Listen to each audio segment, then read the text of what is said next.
حدیث میں یہ بھی آتا کہ اصفہان سے 70,000 یہودی دجال کا ساتھ دیں گے. لیکن بہرحال خراسان ایک صوبہ ہے افغانستان کا اس وقت بھی شمال مشرقی کونے میں. مجھے امید ہے وہاں سے خیر کی، کیونکہ خراسان کا لفظ وہاں پہ شامل ہے. اور حضور کی حدیث میں بعد میں آپ کو سناؤں گا کہ خراسان سے فوجیں چلیں گی جو یروشلم کو دوبارہ حاصل کریں گی، فتح کریں گی. جیسے پہلے یروشلم کھویا عربوں نے تھا، دوبارہ حاصل کیا تھا کرد نے، کرد خون صلاح الدین ایوبی رحمت اللہ علیہ، ایسے اب پھر عربوں نے کھویا ہے. لیکن لینے والے خراسان سے لشکر آئیں گے. یخرج من خراسان رایات سود لا یردها شیء حتی تنصب بإیلیا. خراسان کے علاقے سے کالے علم لے کر لشکر چلیں گے جن کے رخ کو کوئی موڑ نہیں سکے گا جب تک کہ وہ جا کر یروشلم میں نصب نہ ہو جائے. اس کے بعد نام آتا ہے پاکستان کا. یہ ہے میری اور آپ کی داستان، اور یہ ہے سبب جس کی وجہ سے کہ میں آپ سے یہ گفتگو کر رہا ہوں. اصل میں تو کس لیے؟ محض ایک علمی استفادہ، محض اپنی بات آراء کو ظاہر کرنے کا شوق نہیں، بلکہ یہ کہ اپنی ذمہ داری ہم پہچانیں کہ ہم کس مقام پر کھڑے ہیں. دیکھیے، اس پاکستان کے بارے میں یا ہندوستان کے بارے میں علامہ اقبال نے کہا تھا اپنے ترانہ ملی میں، میرے عرب کو آئی ٹھنڈی ہوا جہاں سے، میرا وطن وہی ہے، میرا وطن وہی ہے. اور مجھے بتایا گیا کہ سنن ابی داؤد میں یہ روایت موجود ہے کہ حضور نے فرمایا کہ ہندوستان کی طرف سے مجھے ٹھنڈی ہوا آتی، اگرچہ مجھے وہ حدیث ابھی نہیں ملی ہے، لیکن حزب التحریر کا ایک کارڈ مجھے ملا تھا، تو اس میں اس حدیث کا اور اس میں ابو داؤد کا روایت کا حوالہ موجود تھا. لیکن میں جو چیز آپ کو بتا چکا ہوں وہ یہ کہ الف ثانی کا پورا تجدیدی کارنامہ اس ہندوستان کی سرزمین میں ہوا. مجدد الف ثانی شیخ احمد سرندی، شاہ ولی اللہ دہلوی، سید احمد بریلوی، وہ تو ہمارے پاکستان میں آ کر جو ہے ان کا خون جذب ہوا ارض پاکستان میں. پھر شیخ الہند مولانا محمود حسن. تحریک خلافت چلی تو صرف ہندوستان میں چلی اور کہیں نہیں چلی.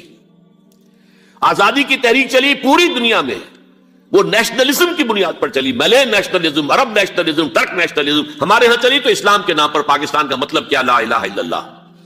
پھر پاکستان قائم ہوا معجزے کے طور پر، بلکہ نازل ہوا ہے لیلۃ القدر میں. انا انزلناہ فی لیلۃ القدر، جیسے قرآن نازل ہوا ہے لیلۃ القدر میں، یہ پاکستان بھی نازل ہوا ہے لیلۃ القدر میں. اس کا برقرار رہنا ابھی تک معجزہ ہے. ہندو یہ سمجھتا تھا، کانگریس سمجھتی تھی کہ جھٹپٹ ختم ہو جائے گا. پھر یہ کہ اس کا قرارداد مقاصد کا پاس ہو جانا، مزید بھی اور اضافی دفعات دستور میں آ جانا، اب کمرشل انٹرسٹ کو ربا قرار دے کر حرام قرار دینا، یہ سارے لینڈ مارکس ہیں کہ جو اشارہ کر رہے ہیں کسی چیز کی طرف، معاملہ کدھر جا رہا ہے.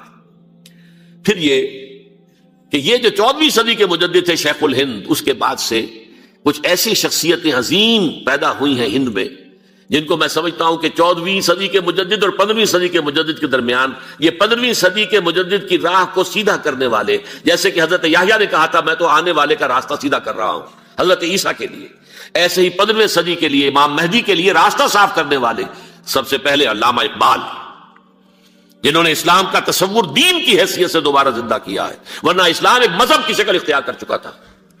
پھر مولانا مودودی، مولانا ابوالکلام آزاد حکومت الہیہ کے نعرے کے ساتھ میدان میں آئے.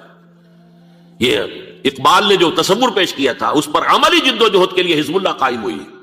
نوٹ کر لیجئے 11 برس کا فرق ہے عمر کا علامہ اقبال کے اور ابوالکلام کے.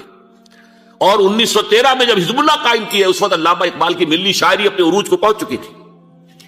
پھر یہ کہ علامہ اقبال کے بعد تعمیل جو ہے اس کام کی وہ ابوالکلام نے کی، لیکن روایتی علماء نے کی شدید مخالفت کی وجہ سے وہ بددل ہو کر چھوڑ گئے، کانگریس میں شامل ہو گئے، بساط جو ہے حزب اللہ کی انہوں نے لپیٹ دی.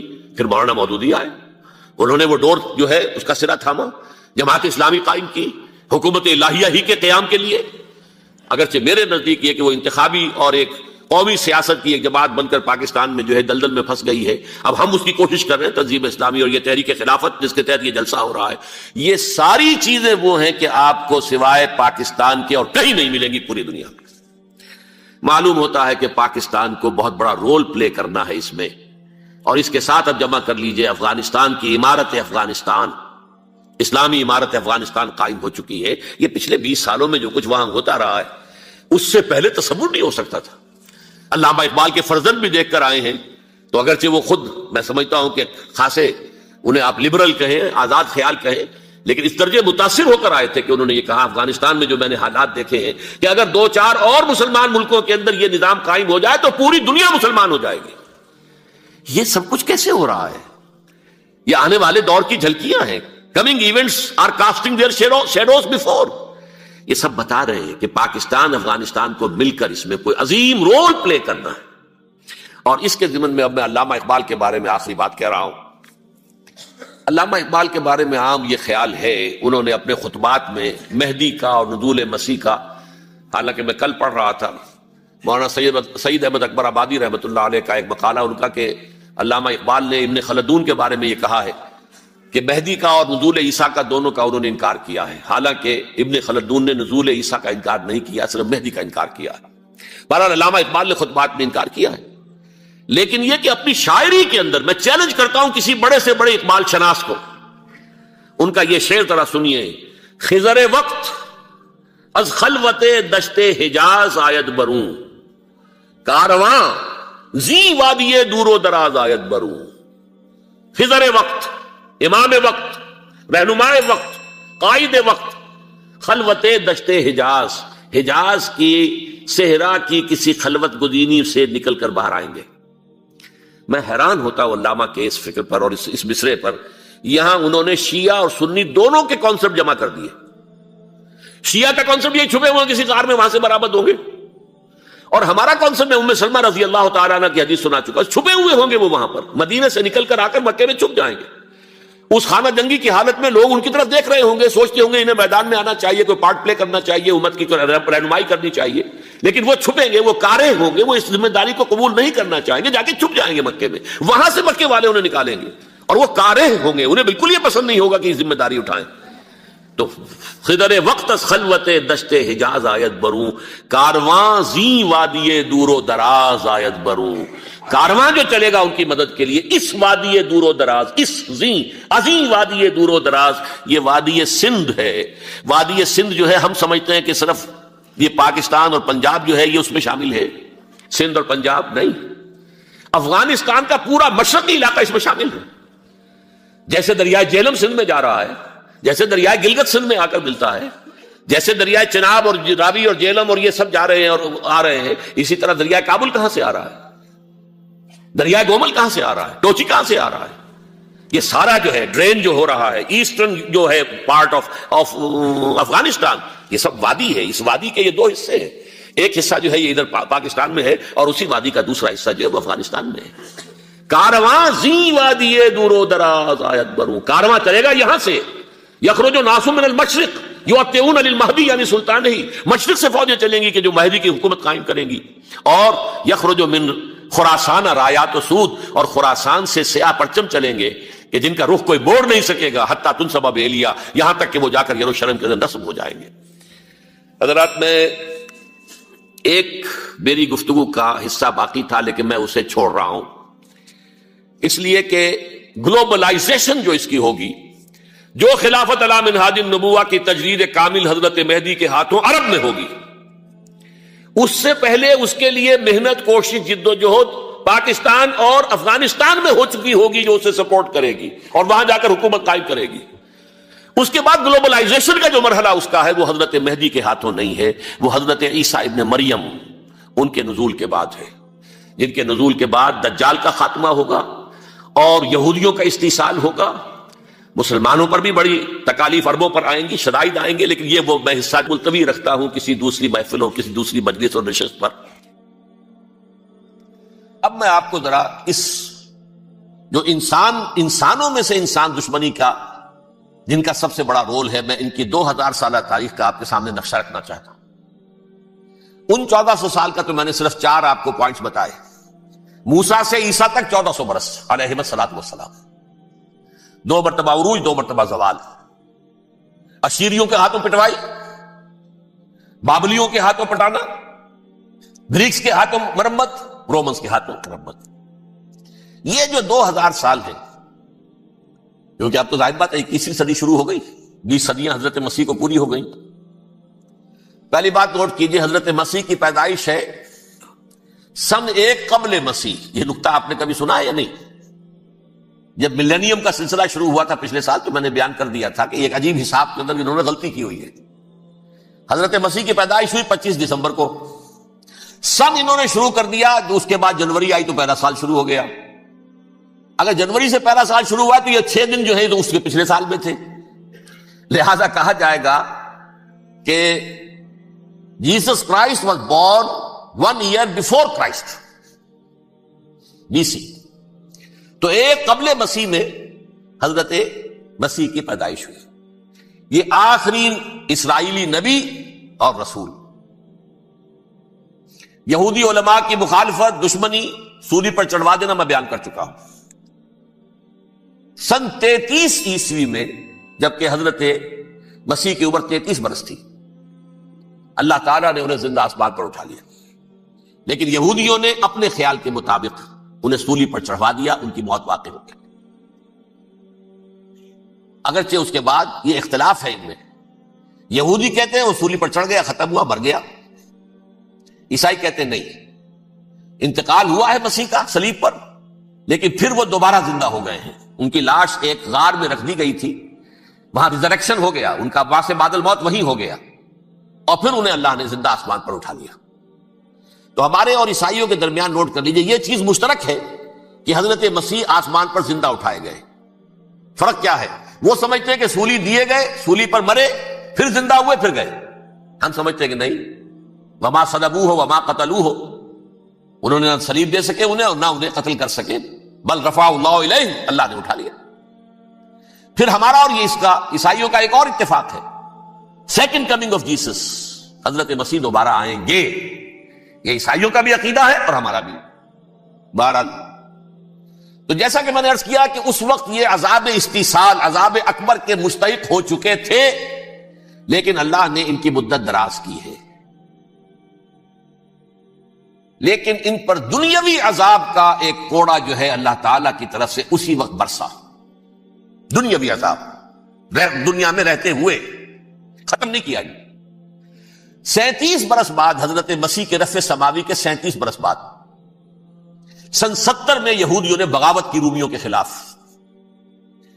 رومی ٹائٹس جنرل تھا ایک، اس نے پھر جو حملہ کیا ہے، 1,33,000 یہودی ایک دن میں قتل کیا یروشلم میں، اور ہیکل سلیمانی گرا دیا. وہ ہیکل پہلے بھی گرا تھا، پہلے 1400 سال کے دوران میں بھی نبوکدنضر نے گرایا تھا، لیکن پھر اس کے 150 سال بعد انہوں نے دوبارہ بنا لیا تھا، اس لیے وہ اسے سیکنڈ ٹیمپل کہتے ہیں. پہلا ٹیمپل جو حضرت سلیمان نے بنایا تھا، نبوکدنضر نے گرا دیا 587 قبل مسیح میں، پھر دوبارہ انہوں نے 150 سال کے بعد بنا لیا. وہ اس تاریخ کا حصہ ہے، میں نے جس کے بارے میں آپ کو تفصیل نہیں بتائی. اس میں یہ ہوا سن 70 میں وہ گرا دیا گیا، وہ آج تک گرا پڑا ہوا ہے. نمبر 2، یہ کہہ دیا گیا کہ یہودیوں اس ارض فلسطین سے نکل جاؤ، تم یہاں نہیں رہ سکتے. لہذا جس کا جہاں سینگ سمایا چلا گیا. یورپ میں چلے گئے، ایشیا میں آ گئے، عرب میں آ گئے. یہ 3 قبیلے جو رات بھی میں نے عرض کیا تھا، بنو قینقاع، بنو نذیر اور بنو قریظہ، یہ وہاں سے آ کے مدینے میں آباد ہو گئے. جس کا جہاں سینگ سمایا، افریقہ میں، ہندوستان میں، جہاں چلے گئے. ڈایاسپورا اسے کہتے ہیں، وہ آپ نوٹ کر لیجیے اس لفظ ڈایاسپورا. ہمارا دور انتشار، جبکہ ہمیں ہماری اصل سرزمین تو فلسطین ہے، حضرت ابراہیم کا مسکن، حضرت اسحاق، حضرت یعقوب کا مسکن فلسطین، یہ ہے ہماری اصل جاگیر، یہ تو ہماری جدی پشتی جاگیر ہے. لیکن یہاں سے نکال دیے گئے سن 70 عیسوی میں، اور وہاں سے لے کے 1917 تک ان کا ڈایاسپورا جاری رہا. یہ دور انتشار. اس دور انتشار کے چند حصے ہیں جس کو میں چاہتا ہوں کہ آپ علیحدہ علیحدہ سمجھ لیں. دور انتشار کا جو پہلا جو ہے تقریباً 300 برس رومی حکمران تھے. وہ یہودیوں کے بھی دشمن تھے اور عیسائیوں کے بھی دشمن تھے. عیسائی اور یہودی ایک دوسرے کے بھی دشمن تھے، لیکن رومی سمجھتے تھے کہ یہ ایک ہی تھیلی کے چٹے بٹے ہیں. رومیوں کے نزدیک عیسائی بھی یہودیوں ہی کا ایک فرقہ تھے، کوئی علیحدہ مذہب تو تھا ہی نہیں. لہذا رومی جو ہیں رومنز، وہ ان دونوں کو ستاتے تھے، مارتے تھے، اور یہ آپس میں لڑتے تھے. یہودی عیسائیوں کو مارتے تھے، عیسائی یہودیوں کو مارتے تھے. یہ ہے 300 برس تک کی تاریخ. سن 300 عیسوی میں کیا ہوا؟ ایک معجزہ ہو گیا. بہت عظیم ایمپرر کانسٹینٹائن، قسطنطین اعظم، رومن ایمپررز میں سے بہت بڑا ایمپرر، وہ عیسائی ہو گئے. اب تو معاملہ بالکل تلپٹ ہو گیا، پوری سلطنت عیسائی ہو گئی. اب عیسائیوں کے عیش ہو گئے، اور یہودیوں پہ مار پڑنی شروع ہوئی. اب عیسائیوں کا آپ خود سوچئے کہ جنہیں وہ خدا بنا بیٹھے ہیں، خدا کا بیٹا قرار دے رہے ہیں، ان کے قاتل کون؟ یہودی بدماش. لہذا ان کی وہ پٹائی شروع ہوئی ہے یورپ میں، پوری رومن امپائر میں. انہیں ذلیل کیا گیا، شہروں میں آمد بند، علیحدہ رہو، گھیٹوز کے اندر رہو. یہودی کا نام جو ہے وہ گالی بن گیا. جیسے آج بھی یہودی گالی کہتے ہیں، جیسے خنزیر کا لفظ، آخر وہ بھی اللہ کی مخلوق ہے، لیکن آپ کو معلوم ہے کوئی شخص زبان پر نام نہیں لانا چاہتا خنزیر کا، سور کا. ہے تو مخلوق، وہ بھی ایک حیوان ہے. ایسے ہی ہے یہودی گالی، جھوٹ گالی. لہذا ایک طرف تو ان دونوں کے درمیان دشمنی، جس کو قرآن کہتا ہے وَأَغْرَيْنَا بَيْنَهُمُ الْعَدَاوَةَ وَالْبَغْضَاءَ، ہم نے ان کے مابین دشمنی جو ہے پیدا کر دی. اور جب یہ پوری سلطنت عیسائی ہو گئی تو قافیہ تنگ ہو گیا یہودیوں کا. اب آئیے 571 عیسوی، یعنی جبکہ ڈائسپورا کو کتنا عرصہ ہو چکا تھا؟ 500 برس. سن 70 سے شروع ہوا ڈائسپورا، جب ٹائٹس نے گرایا ہے ہیکل کو اور نکال باہر کیا انہیں فلسطین سے، بھاگ جاؤ یہاں ایک یہودی بھی نہیں رہے گا، فلسطین سے نکال دیے گا. اس کے پورے 500 برس بعد سن 571 عیسوی میں حضور کی پیدائش ہوئی، ولادت باسعادت محمد رسول اللہ صلی اللہ علیہ وسلم. 610 میں آپ پر وحی کا آغاز ہوا. لیکن حضور کے ساتھ ان کا معاملہ کیا رہا؟ اول تو جبکہ حضور ابھی مکے ہی میں تھے، یہودیوں نے ریشہ دوانیاں شروع کر دی حضور کے خلاف. قریش مکہ کو سکھاتے تھے، پڑھاتے تھے، ان سے یہ پوچھو، ان سے یہ پوچھو، یہ اس طرح تنگ کرو، ان سے یہ امتحان لو، یہ آپ کے علم میں ہے. سورہ بنی اسرائیل میں، سورہ کہف میں وہ سوالات، جو امتحانی سوالات آئے تھے، ذوالقرنین کون تھا، اصحاب کہف کون تھے، تم رسول بنے پھرتے ہو تو بتاؤ، اور یہ روح کی حقیقت کیا بتاؤ. یہ ساری ریشہ دوانیاں کر رہے تھے بیٹھے ہوئے ابھی وہیں پر. حضور ابھی پہنچے بھی نہیں.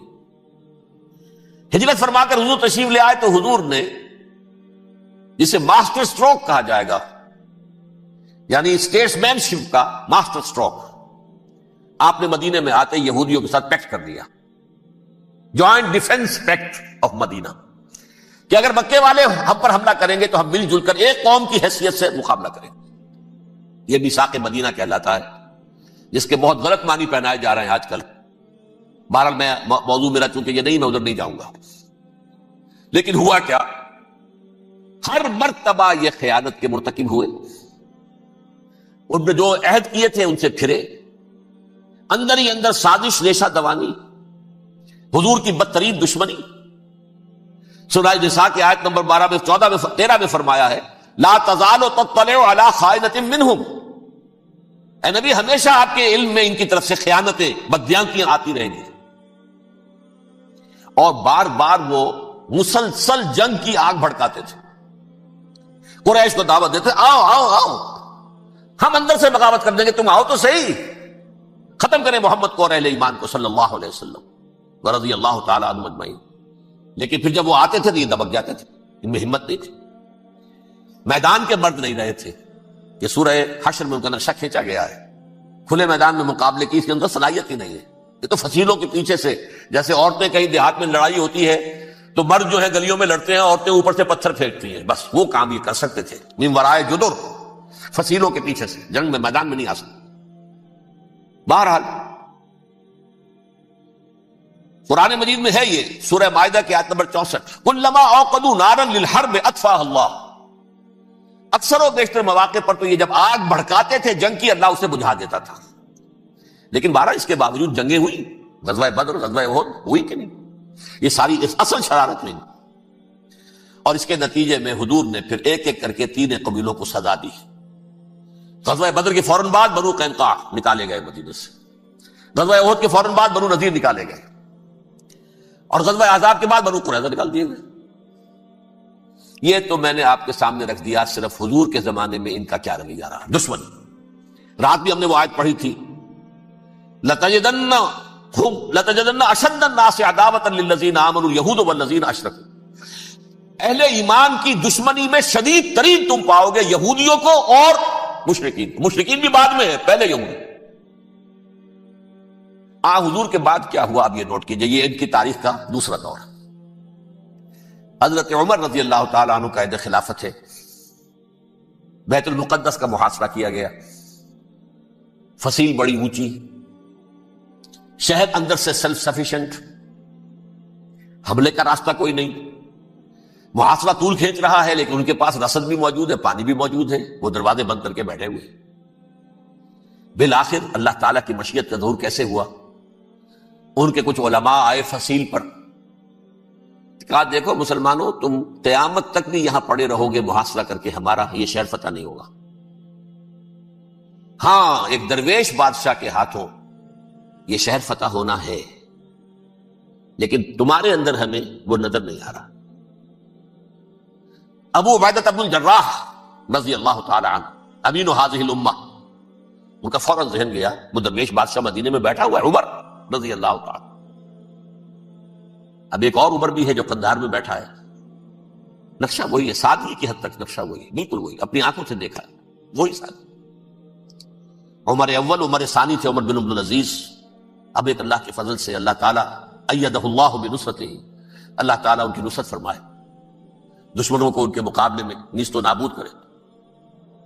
انہوں نے ریکویسٹ بھیج دی کہ حضور تشریف لائیے، یہ شہر فتح ہو جائے گا۔ وہ ہے سفر تاریخی، اتنا طویل سفر، تقریباً 700 میل، ایک اونٹ، ایک خادم، ایک منزل پہ امیر المومنین اوپر بیٹھے، خادم آگے چل رہا ہے، اگلی منزل پہ خادم اوپر بیٹھا ہے، امیر المومنین آگے جا رہا ہے۔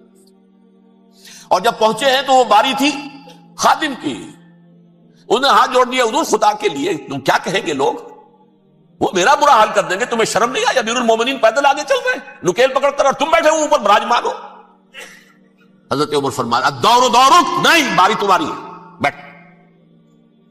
اس حال میں پہنچے ہیں، اور پھر یہ کہ ابو عبیدہ بن الجراح آئے ہیں، استقبال کیا ہے تو دیکھا ہے، اس حال میں چلے آ رہے ہیں، عمر نکیل پکڑے ہوئے چلے آ رہے ہیں، اور کہتے ہیں کہ کہیں کیچڑ ویچڑ تھا، جوتے خراب ہو گئے تھے، وہ بھی اتار کے ہاتھ میں پکڑے ہوئے، کپڑے تو تھے ہی پھٹے ہوئے۔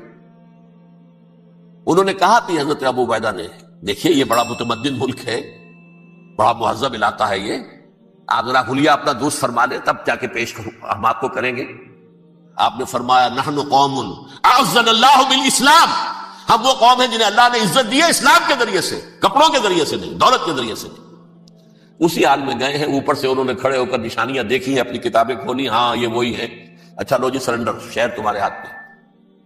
خون کا ایک قطرہ نہیں بہا اور بیت المقدس فتح ہو گیا۔